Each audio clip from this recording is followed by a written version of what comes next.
Ganda. I'm so happy na sinubukan ko siya today. This is thick. 1, 2, 3. Focus, bliss. Eye paint. Nairita. Today, let's try some new makeup.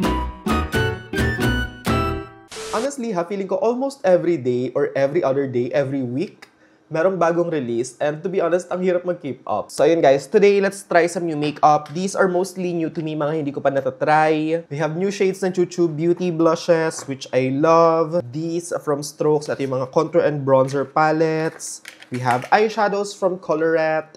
And eto guys, dito ko excited. This one is Enigma Beauty, which is yung makeup line ni Riza Contawi. Actually, sinad niya sa akin yung buong line. This is the info sheet. Info sheet pa ba ito? Ang laki. Tarpaulin to. Charot. Eto guys, ayan, look. Sobrang dami. I also have a giveaway. One of you will win all of these makeups, so make sure to watch this video until the end. Actually, may mga ibang makeup pa akong bago, so along the way, kapag may kulang or may gusto pa ako itry, i-add ko na lang sa video. I'm gonna be doing a full glam because super na-miss kong mag-full glam. Sawa na ako sa no makeup look. I need to buy a new mirror, so patong lang muna natin sa karton. Tapos hindi ko masyadong i-edit ng super, you know, cut. Kasi, wala lang, gusto ko na mahabang video. This one is from Chuchu, by the way. I've been using this non-stop. Ang ganda ng formula niya. Ito yung sunscreen nila. And this will be, sana pala isang finger muna. Tapos ito yung magiging substitute ko for moisturizer. Wala lang, gusto ko lang siyang gamitin. Ayan, i-rub lang natin siya sa skin. Wait, what's this? Sa pangkilay ko ata siya. Anyway, ayan, I'm just gonna rub this hanggang mag-settle siya sa aking skin. See that? Diba? Wala siyang white cast. Forehead. Dito lang ako mahihirapan kasi nagkilay na ako. So, hindi ko siya malalagay sa buong face. I mean, may mga area na hindi malalagyan. But of course, make sure na lagyan lahat ng buong area ng face nyo para protected sa araw. Medyo dark pa rin yung dito ko kasi nag-Boracay kami ng Feb. Tapos after that, nag-Laguna naman kami. Hindi ko alam kung saan sa Laguna. Pero yung, ano doon, batis keme. Diba? No white cast. Kasi hindi siya malagkit. Punas na ako kamay. Kasi ayoko talaga na nalalagyan ng product yung kamay ko. Don't know if it's just me. Tapos, this one nagamit ko na ng once. I'm not gonna lie. Ito yung Teviant na The Ultimate Skin Master Primer. Luminous Radiant. Luminously! But yeah, I don't have anything new. Oops, I need to shake this. But yeah, I don't have anything new. I think. Wala akong nakitang bago sa collection ko. So, eto na lang. One pump. I'm just gonna rub this on my face. In fairness sa Teviant, if there is one thing na super galing nila, that is yung paglalagay ng scent sa mga product. Bango ng ano nila, primer, yung kanilang body glow, ano pa ba? Yung lip products nila, yung mga bago, amoy chocolate, just look how glowy it is sa skin. And by the way nga pala, kung hindi pa ako napafollow sa TikTok, follow nyo ako guys. Doon ako medyo active. Every other day, almost, nagpo-post ako. Mostly perfumes and soon. Ayun na naman ako sa soon. But eventually, magpo-post din ako dito ng perfume videos, mga favorites, ganun. Ang ganda ng primer na to. Kasi true to its claim, talagang, ayan o, super luminous and glowy niya underneath your base. Honestly, ngayon lang ulit ako mag-makeup ng full glam, kaya I'm so happy and excited. Because again, like I've said nga, diba, nakakaumay na yung mga no makeup look. Especially sa TikTok, puro ganun. Although may mga ibang content creators naman na gumagawa ng full glam. And magagaling sila mag-full glam, but hopefully, you know, bumalik na yung dating fun ng mga makeup, eyeshadows, ganun. Let's go, let's do this. Foundation ng Enigma Beauty. This one is by Riza Contawi. And yung pangalan ng foundation is Skintroduction Longwear Liquid Foundation. Comes in 12 shades, self-setting, longwear and transfer-resistant, skin-infused yung formula niya. This is my first time trying this out. Actually, sinwatch ko siya once, but hindi ko pa nalalagay sa buong face. Let's start with this one, FW02 Ivory. Isuswatch ko lang is yung mga shade na close sa skin ko, guys. This next one is FN04 Fair. This is warm. Although, fair neutral. But as you can see, warm yung kulay niya. LW05 Light. Oh, this is dark na. Again, this one is ivory. This one is fair. Tapos ito yung light. But I think magkakaroon siya ng in-between shades because yung numbering ng mga colors may gaps. So, crossing my fingers. But for first launch, honestly, not bad. 12 shades. Again, this is just a first impressions, guys, ha? So, ayun. But usually naman sa akin, guys, ha, kapag nagustuhan ko siya ng first use, chances are, magugustuhan ko talaga yung product. Try muna natin si Light. Although, I think slightly warm sa akin to. Konti lang. Ang ganda ng ano niya, ha? Dito, pump, kasi ang bilis niyang makontrol. Got a new brush, kasi nasa labahan yung mga gamit na. This is one of my favorite brushes from OVW. Let's see. Yeah, masyado siyang... It's too yellow for me. So, second, third color. Sa mga light shades, ganun ako usually. This is thick. Thick yung consistency nitong product. Actually, finger yung gamitin natin. Kasi nung sinwatch ko to, finger yung ginamit ko. Again, this one is ivory. And as you can see, yung konting nilagay ko na yon, nasa stretch talaga siya. So, a little goes a long way with this one. See that? Diba? Ayun, gusto ko lang ipakita. But this time, let's use the brush. Scent of this nga pala, guys, is may kaamoy siyang perfume. Hindi ko lang ma-pinpoint kung anong perfume.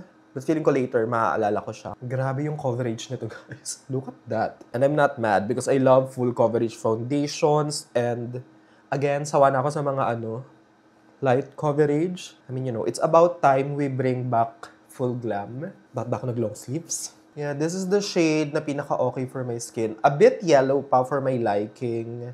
Because usually, I use neutral colors. I'm gonna use a puff this time just to really lay down the product. Formula of this actually reminds me of the L'Oreal Infallible. If you guys are familiar sa foundation na yun, blend ko na lang din sa neck para seamless yung transition ng kulay. Also, putting it sa half lang ng face ko muna para makita nyo talaga ang impact at ang pagbabagong idudulot ng foundation na ito. Although I have to warn you guys, ha? Kuha ko na isang mirror, wait. Slightly, nagkikling siya sa dry patches. So make sure na moisturized talaga yung skin nyo, hydrated, and wala masyadong dry skin para sobrang, plakado and maganda yung kapit niya.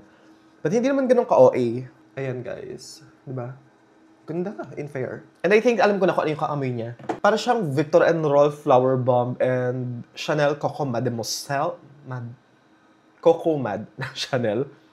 Ganun yung amoy niya. Ginanon ko talaga, parang pabango. But eventually, nawawala naman yung amoy, so it doesn't linger that long. Hopefully soon, maglabas sila ng yung mga blister samples. Kasi I feel like that will be the best choice since wala pa silang physical store. Pero I suggest that if you're gonna buy, make sure na mag-rely kayo sa mga content creator na ka-skin tone nyo talaga. That way, at least very, very close sa kulay nyo. Maganda rin siya pag light coverage lang. And again, nasa stretch nga yung foundation kasi pigmented talaga siya. So I feel like one pump, if you're not gonna do super full coverage, is enough na to cover the entire face. But again, in my case, I am so done with clean girl and no makeup. I mean, I love it, but oh my te. So ayan, let's just go all out sa video na to and gawa tayo ng pangmalakasan na makeup look. By the way, kung naghahanap nga pala kayo ng puff na perfect for blending, get this one. Nasira lang yung sarap ng akin. Nasira siya. Ilang beses ko palang ginagamit. Siguro pagpasok ko ng fingers, bastos nun pakinggan. But paglagay ko ng finger ko, tapos siguro pagbuka ko ng kamay, or ng fingers, I mean, natanggal yung isang side. Eh di tinanggal ko na rin yung isa para it's a tie. Foundation, concealer, this is nice. Anyway, this is how the makeup looks like. Ganda ng foundation. Bigyan ko pa ng konti dito kasi nagpipicture pa yung mga dark spots ko.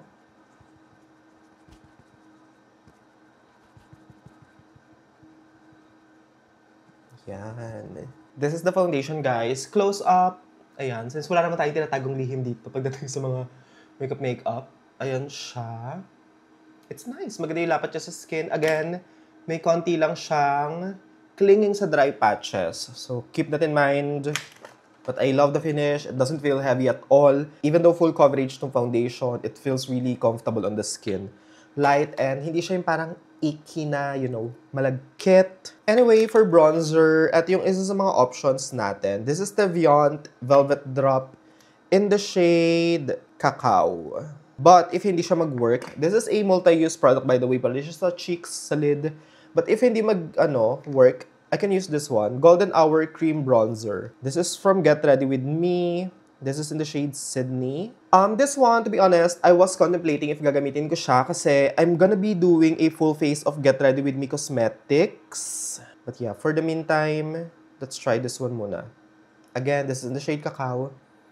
Bango. May siya. May flower. Naglagay lang ako ng konti and tingnan natin. Ooh. Okay, it works. Soft lang yung niya. Atake niya. And take note ha, ito lang nilalagay ko sa brush. Even yung blush from this line actually, a little goes a long way. And this is long-lasting. So, formula, tried and tested ko na siya. This lasts the entire day. Very minimal fading yung blush nila sa akin. Especially kapag kasinet ng powder. I'm also not applying too much, guys. Kasi meron pa tayong powder, contours and bronzers. So this is just to add a little bit of warmth. Also, can I just say na super appreciate ko yung cap, yung lid, para sigurado talagang hindi ma-expose sa hangin kahit na, may takip siya. So, for concealer, I don't have anything new. But eto yung favorite ko ngayon, guys. Colorette Second Base, I think. Yeah, Second Base Concealer. Yung shade na ginagamit ko is Bonbon. But I wanna try the shade Matty. Ganda nito, guys. Ito lang yung ginamit ko nung nag-Boracay kami na base. Medyo light lang yung kulay sa akin. So, what I did was, pinatungan ko na lang ng bronzer. But super ganda ng formula niya. Long-lasting, pigmented, high coverage, but comfy. At yung mga shades, guys. This is Bonbon and this is Matty. Again, I'm using the shade Matty. This is my first time to try this color. And mukha siyang promising. Ayan, ganitong amount lang ilalagay ko, guys. And just look how pigmented and full coverage this concealer is. Using the same puff that I used. Super brightening niya sa under eye, kaya I love it. Tapos very blendable din yung formula niya. Diba, look how nice. It is just so good. Ang bilis pang i-blend. Kaya I'm really curious din to know if yung first base nila na skin tint maganda. Actually, meron ako nun kaya lang hindi ko shade. Both of the shades that they sent me were super light. Tapos, nag-send ulit sila and same colors. Light sa akin. Kaya ayun. I have to go sa mall para talagang mas-swatch. Although sa SM Grand, meron silang stall. Ayun yung pinakamalapit sa amin. So, kapag nagpagupit ako, I'm gonna drop by. Kasi before, nung nag-drop by ako, wala sila nung shade na gusto ko itry. I mean, walang tester, walang pang swatch. Ayan, so you can see, ang ganda niya pang under eye, di ba? You have to try this, especially if oily skin kayo. Medyo nagdadry ang aking lips. Wow, sumegway. But no, I'm gonna use this one, guys. Ngayon ko lang naalala. May lipstick kasi ako kaninang nakalagay sa lips. So this one is yung Color Drip ng Colorette. I have this na na-try ko na siya. I really love the formula. Ito yung ginagamit ko. But I wanna try this shade, which is called Nice. Your Lips But Better Nude. And if I'm not... Ooh, may shimmer! Binago nila yung dito nga pala. Applicator. Ang bango. Oh, wow. Girl, this is so nice. Ang sarap ng niya, scent and flavor. Tapos hindi siya gritty, pinong-pino yung shimmer niya. 5.6 ml. Love the packaging. Maganda yung applicator kasi chubby kaya ang bilis ko na-cover yung lips. Anyway, so... Oh my God, wala pala akong bagong powder. Anyway, so to set my face, ito yung gagamitin ko. This is Sunny's Face Skin So Good, the powder. In the shade Sesame. Nagamit ko na to pero hindi ko pa na-feature. And I really like it pang set ng face. But sa under eye, I'm gonna be using a new product. This is so lightweight. Ganda yung finish niya. Very airbrushed. Sayang nga lang, wala kasi siyang lalagyan ng puff. Kaya, ayan, lang talaga siya. Compact without any compartment. So you have to bring a separate na, tool if you want to retouch. But nice. This is a really good powder. If you want to blur your skin, pang set lang ng, light makeup, ganon, okay na okay siya. Ngayon ko lang naalala, guys. Pagtingin ko sa baba, hindi ko na nagamit. So again, I'm gonna be doing a one brand makeup video. Get ready with me yung una. So abangan nyo na lang po. Anyway, so let's go back sa pag-bronze. And I'm gonna be using these new products from Strokes. Ito yung kanilang bronzer and contour palettes. Ito rin actually pwede kong gawa ng one brand kasi almost lahat ng makeup na meron sila. Meron ako. This one is the Sunseeker Bronzer Palette. And this next one is the Chiseled Contour Palette. Ayan siya. Yung eyeshadow nila maganda rin actually. Ito yung mga bronzer. Ayan guys. This one is yung highlighter. Very reflective.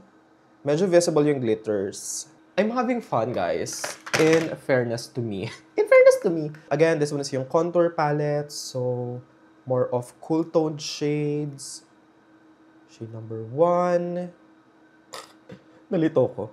Number 2, 3, and 4. These are pigmented. Wow. Look at the colors. This one can definitely pass as a bronzer. I'm gonna be using this one sa bronzer. Bronzed Glow. So, lalagay ko lang siya sa temple.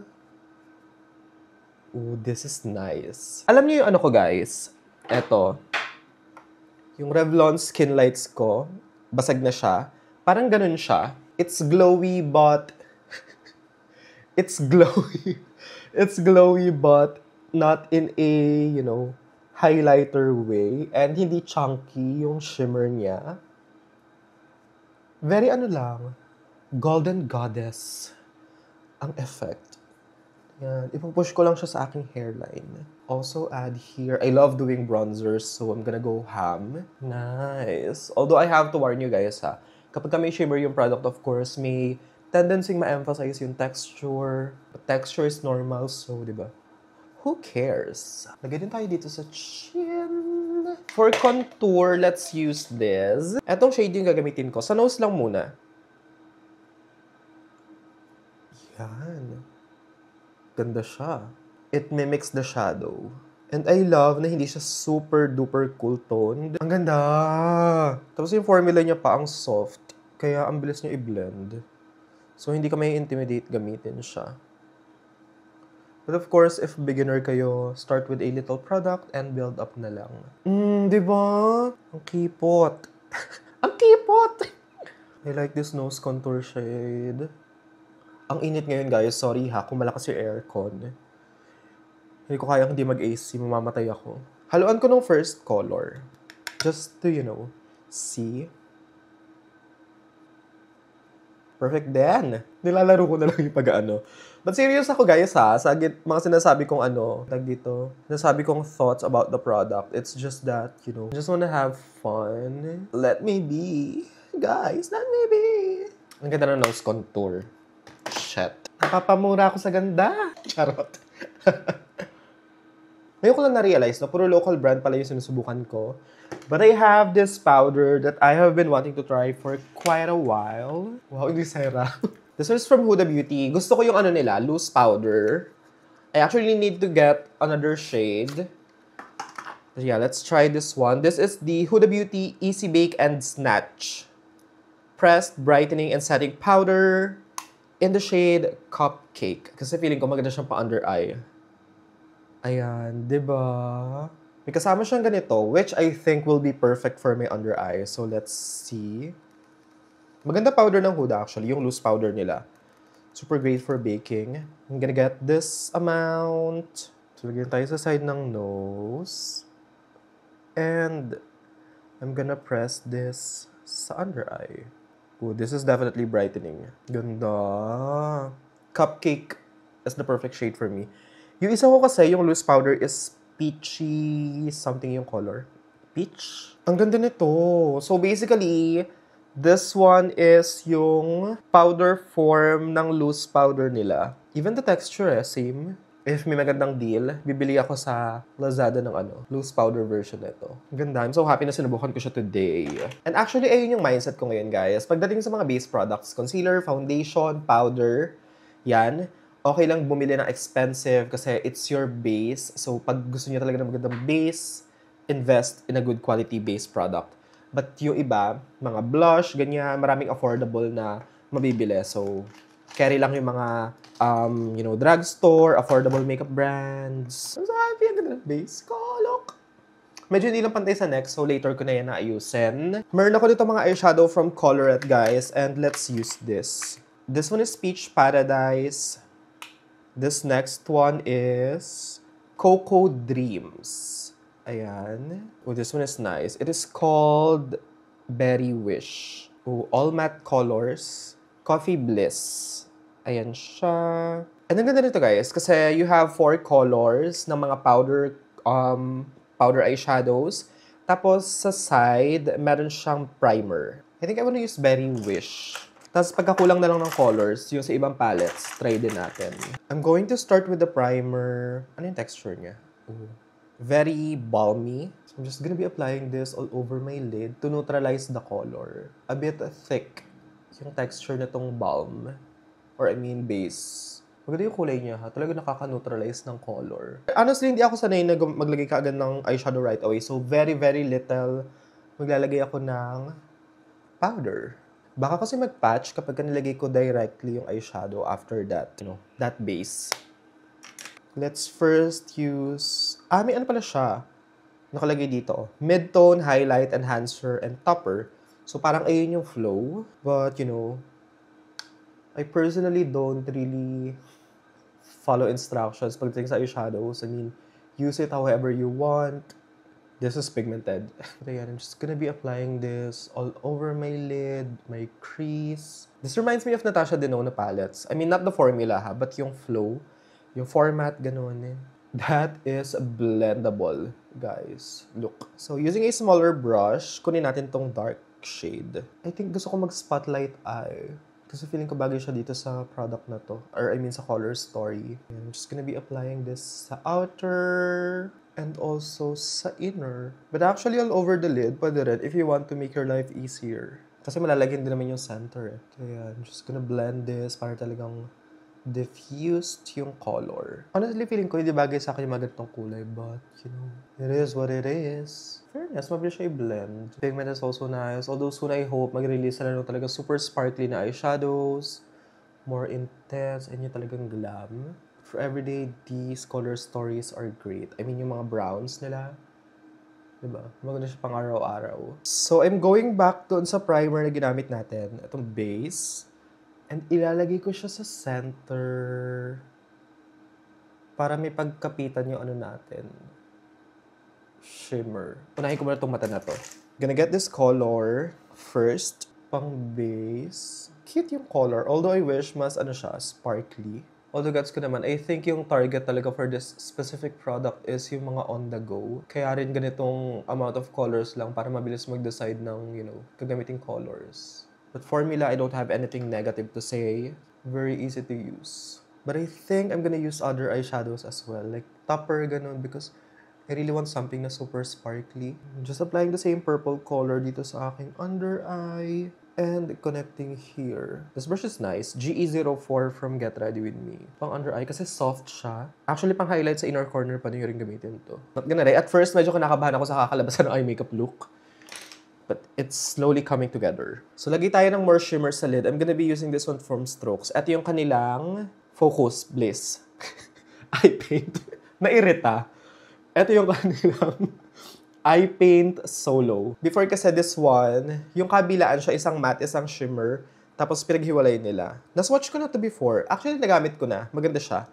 So, I have here the shade Newlywed and Malibu. Newlywed Malibu. Feeling ko hindi ko nabigyan ng justice yung swatch, but look at this kapag nilagay nyo sa lid. I'm gonna be using the shade Newlywed. And yung maganda dito is kapag nilagay nyo siya sa lid, hindi talaga siya nagbabudge. Ayan siya. Look at the color. Look at that. Diba? It looks wet. That's what I like about this one. It looks wet but it doesn't feel wet. So hindi siya icky kapag nasa lid. Diba? It's giving disco, it's giving glam. It is just perfection. Actually, pwede nga siyang pang cut crease eh. Like, i-line nyo lang na ganon after nyo mag-brown eyeshadow. And you are good to go. Tapos, balik lang tayo sa dark na plum shade. Just to blend the edge. Ayan, para lang mas soft. Look at that, guys. Ang ganda. Lagay din tayo sa lower lash line using a detailed brush no same shimmer.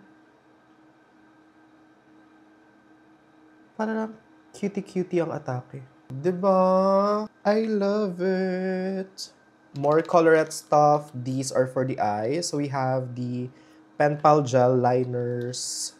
We have black. Nakasil pa pala ito. Hindi ko pa na-open. This one is brown. Mga essential colors. That's good. And also, Pen Pal na liquid liner, I think. Ang challenging, ha? Buksan. Miss Nina, ha? Ang hirap buksan. Charot. Okay, correction. Mali ako, guys. So, dalawang gel liner pala, dalawang liquid. So, for the Pen Pal gel liner, I have the shades black and nude. Tapos, for the liquid, I have the shades Dawn and Midnight, which is brown and black. You know what? Try nga natin yung ano. I don't really use nude liners. Ooh, putol siya, te. This is the shade nude. The black one is nice. You know what? Ladies and gentlemen, let's use nude. Gusto ko lang itry kung bagay sa akin. This is so soft. Hindi siya masakit sa waterline. Nakaka-open siya ng eyes and sobrang awake tignan ng mata. And aliwalas. Look! Diba? I like this. I'm not gonna use the black one, I think. Or maybe later kapag naglagay ako ng lashes. Budge-proof daw. Te. Waeme. Anyway, so I'm just gonna curl my lashes before I apply my liquid liner and mascara. So for liquid liner, again, we have ano pala to? Brush pen tip. Akala ko felt. This is nicer, in my opinion. Brown. Ang ganda na pagka-brown niya. And, this black is black AF. Wow. Hindi ko sure kung anong color. Magba-brown ba ako? Actually, black na lang. I want something na intense. Pero hindi ako mag-wing, guys, ha? Hindi ko mapapantay. Hindi ako marunong. Ang bilis niyang i-line. No tagging at all. Ang ganda ng pagka-black. And again, hindi siya mahirap gamitin. As easy as 1, 2, 3. Aminin, ang ganda. 1, 2, 3. This is nice, but for me, eyeliner is eyeliner. Ayun lang yung mindset ko talaga, guys. Sa mga mascara, liquid eyeliner, gel eyeliner, lahat sila para-parehong waterproof, para-parehong smudge-proof. So if you have na, your go-to or favorite na liners, okay na yun. But for me, sa mga sinubukan natin dito sa mga, eyeliners, ang pinaka nag-stand out sa akin is this one, yung gel. Ganda. Especially yung nude. I love the effect. Ito lang yung mascara na meron ako, guys. Hindi kasi ako pala bili ng mascaras. And yung go-to ko lang naman din is from Maybelline, which is this one. Yung Falsies Lash Lift. Ito yung bago nila, Fireworks. I think yung name niya. Yeah, Maybelline Sensational Fireworks Mascara. Firework. Wala palang S. It's singular. Shade is black. Ooh, super bendy nung wand. I'm kinda scared. Not gonna lie. Tsaka super iksi kasi ng lashes ko. So I feel like it doesn't really matter kung magmascara man ako. Plus, maglalagay tayo ng mamaya. Falsies. Ayan siya, guys. With and without. Isang layer pa. Actually, maganda siya pag naka-side view. Hindi ko alam kung papakita. Ayan. Side view.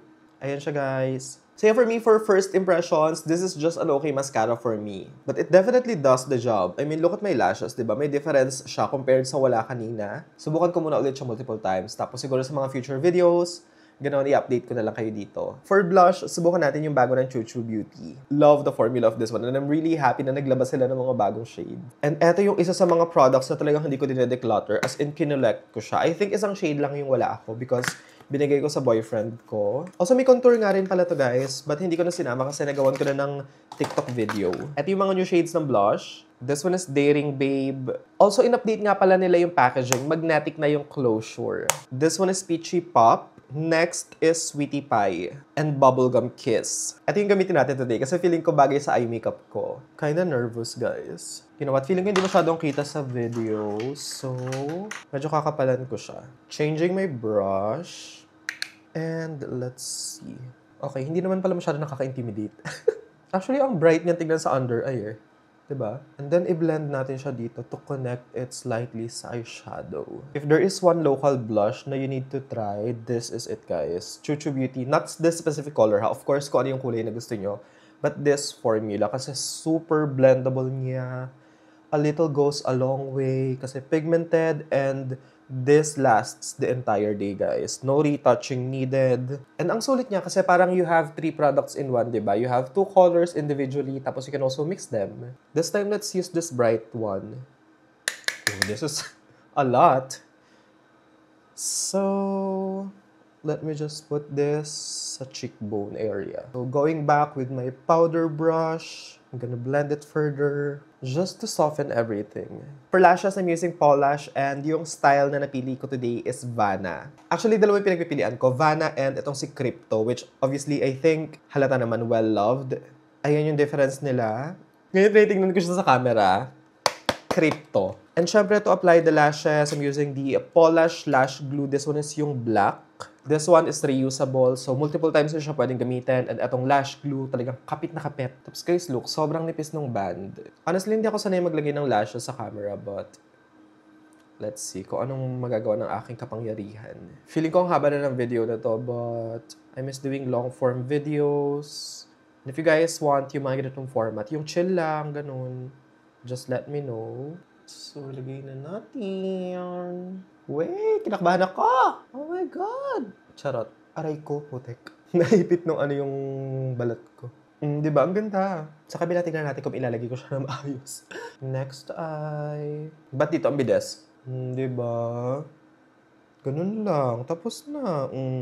Thank you for watching. Charot. Kuha lang ako nitong wand na walang product. Tapos, i-blend ko lang yung lashes ko. This is without any doubt my top favorite lashes. I mean, just look how nice, di ba? Sakto lang siya, di ba? Hindi siya super OA, hindi rin naman siya yung parang walang nakalagay. Saktong-sakto lang. And it just opens the eyes. I have your 3 lip liner from Strokes. Arm swatch natin. This first one is Naked Brown. Naked Brown. This next one is Destiny Rose. Destiny Rose. Pink Cafe. Ang ganda ng formula, guys. This one is Pink Cafe. Retractable nga pala siya, guys. I forgot to mention. Pink Cafe yung gagamitin ko. Wow, this is so good. Ang bilis niyang ilagay. This one with lip oil, okay na. And look, smudge-proof yung lip liner. Ito yung subukan natin sa lips. This is from Sunny's and ito yung kanilang Juice Tint. Isa-swatch ko lang sa arm, yung mga colors, tapos pili tayo ng isang shade. Punch, Mulberry, Bubble, Nuance, Burnt Butter, and Amaretto. Nag-iiwan siya ng stain, so this is definitely long-lasting. Subukan natin si Bubble, which is yung pink. Cute. Very comfortable yung formula niya. Especially kapag pinapress yung lips, hindi siya gloopy and sticky. May slight minty feel din siya, pero hindi naman nakaka-bother. Very lang siya, cooling, ganun. Going back dito sa Strokes na bronzer palette, kunin natin yung highlighter shade, this one. And ilagay natin siya dito pang highlight. Okay, ang ganda niya. Personally, hindi ko siya gagamitin sa cheeks kasi I have textured skin. But for my brow bone, inner corner, this is my kind of color and finish. This is so stunning. Honestly, feeling ko wala pa akong Strokes product na hindi bet. So far, lahat ng natry ko and ginagamit, gustong-gusto ko. Just gonna retouch my brows. This one is from Strokes, yung Microblade Pen Perfector. Feeling ko kasi nabura na kanina, kakalagay natin ng product. So, ayan. Just to intensify the shape, lagay tayo konti. Guys, hindi ko matiis. So, gamit din tayo ng isang eyeshadow from this one. This is from Get Ready With Me and ito yung mga eyeshadows nila. I actually have both the mattes and shimmers. And just in case may magtanong, I got this magnetic palette from Adept Cosmetics sa Amazon. Directly ko siya doon in order. And super nice kasi stackable siya. So, pwede nyong damihan or i-layer ng i-layer. But anyway, isang shade lang naman, guys. May one brand makeup video ako soon with Get Ready With Me or using Get Ready With Me. Not sponsored, by the way. But yeah, I'm just gonna use this shade, guys. See? Approved. Tap lang natin sa center. Look, di ba? Ang ganda. Again, blend lang natin ng slight para soft talaga and maganda yung sabog ng glitters. Ito yung final product na susubukan natin. This one is from L'Oreal and actually this one nagamit ko na siya a couple of times. Ito yung kanilang Infallible Setting Spray. Nagamit ko na ito a couple of times and in all fairness, effective talaga siya when it comes to prolonging your makeup and talagang ginagawa niyang stay put yung makeup. Hindi nagmo-move, hindi nagbabudge. But you just have to be careful kasi a little bit strong. Again, para siyang hairspray. Ayan, look at my hair. Nalagyan siya and para na naka-hairspray. But super duper effective nito, guys. Especially kung meron kayong events, you have to try this. This is the finished look. Enigma Foundation, super ganda niya sa skin, guys. Hindi siya heavy at all. Coverage, as you guys can see, is full. Sobrang flawless niya sa skin and just perfection. Ang ganda nito. So, yung longevity na lang talaga yung aalamin ko dito. But I feel like this one will be long-lasting as well, especially kapag nag-bake ako. Color at Second Base Concealer, kung hindi niyo pa nasusubukan, you have to try. One of my top favorite local concealers for sure. Full coverage without being heavy and lasts the whole day. Atong bronzer, great siya if you want to achieve that sun-kissed look and meron ka ring highlight. Contour is also nice kasi it doesn't look muddy at all. Kapag nilagay sa face, it gives just the perfect shadow. This one will be perfect for makeup artists kasi diba, you have different colors, kaya magagamit mo siya for different clients and different skin tones. But for someone like me na all throughout the year, maputi lang, bihirang mag-beach, I feel like hindi lahat ng shades dito magagamit ko. So hopefully soon, mag-release sila ng individual colors. Ito ring dalawang powders, I am in love. Yung sa Sunny's Face, again, this one nagamit ko na siya multiple times. I really love the finish for retouching, for, you know, very basic na blurring ng skin. I love using this. But this one, yung Huda Beauty na Easy Bake and Snatch, love at first use. If you love yung loose powder nila, you will love this one too. I mean, just look at my under eye, diba? Sobrang snatched. Ang ganda ng pagka-bake and ang bright ng color niya. Because of the color then probably. This is Cupcake. I love. Choo Choo Beauty Blushes, 10 out of 10. Pigmented, easy to blend, and super long-lasting. Colors are amazing too. Even yung sa old colors nila, ang daming magaganda. Sunny's Lip Juice, very comfortable and hydrating sa lips. Tapos, diba, look at that. Super long-lasting. Strokes, lip liners. Actually, ang daming shades na available dito. Ang gaganda. Tapos, diba, creamy pa siya and it doesn't budge. Color at Pen Pal. Personally, for me, between the two, mas prefer ko yung gel liner nila. Okay din naman and maganda yung liquid. It's just that it doesn't excite me at all. And again, like I've said nga, kung meron na kayong favorite na mga liners, ganon, you don't have to try anything new. Kasi kung ano yung nag-work, diba? Pero hindi to bad product, ha? And again, etong Pen Pal liner nila in the shade Buff, yung nasa waterline ko, this is amazing. I feel like magagamit ko to ng madalas. Color at Lip Drip, you have to try this. Ang ganda niya sa lips, sobrang juicy. I love the scent and very moisturizing and supple niya sa lips. Before makeup, pwede siyang pang prep or kaya if you just want to hydrate your lips anytime, pwede siya and okay. Etong color at eyeshadow, maganda siya guys. For beginners, for on the go, okay na okay siya. I love the idea kasi meron kang pang base, pang transition, pang smoke or pang dark ka ng eyeshadow, and yung topper mo or shimmer. But hopefully soon maglabas sila ng mga mas intense, mas rich, and mas deep na color for this because I feel like that will be amazing. Maybelline Fireworks Mascara is also nice, but again, I have to try this pa multiple times, especially kapag ka medyo dry na. Yung hindi lang talaga ako hindi ganun ka-into is yung kanyang wand because again, it is super bendy, so medyo intimidating siyang gamitin. And finally, Infallible Setting Spray. Again, this one is like hairspray but for your face. Super effective, but you just have to be careful kasi medyo strong siya, especially kapag malapit. Anyway, for giveaway guys, all you have to do is give this video a thumbs up, subscribe to my channel, leave a comment, and don't forget na iwan yung username nyo sa IG. Ilalagay ko na lang din sa description box yung mechanics. Thank you for watching! Bye!